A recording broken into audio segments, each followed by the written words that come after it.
सर्व सेवक सेविका तसेच बालसेवकांना माझा नमस्कार।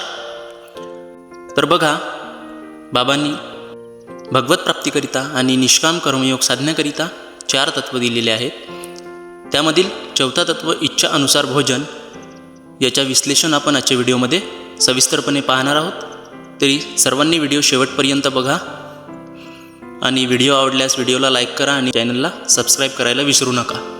तर बघा, इच्छा अनुसार भोजन म्हणजे बाबांनी काय सांगितलेलं आहे। मानव जन्माला आल्यावर त्याला पूर्ण आयुष्य घालविण्याकरिता खूप गोष्टींची आवश्यकता असते। तो आपले जीवन सुखी आणि समाधानी कसे बनवू शकेल याकडे त्याचे जास्त लक्ष असते।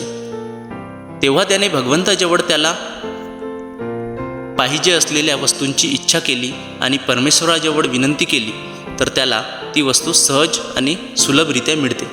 हेच इच्छा अनुसार भोजन होय। इच्छा अनुसार भोजनाचा अर्थ मानवाला केव्हाही जेव्हा त्याला जे काही खाण्याची इच्छा झाली तर तेच खायला मिळाले पाहिजे असे होत नाही।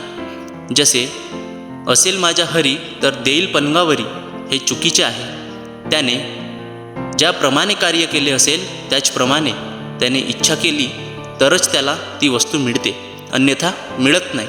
म्हणजेच इच्छानुसार भोजनाकरिता त्याला त्याप्रमाणे कर्म करणे महत्त्वाचे आहे। तर आपण आजच्या व्हिडिओमध्ये पाहिलेलं आहे की इच्छानुसार भोजन म्हणजे काय।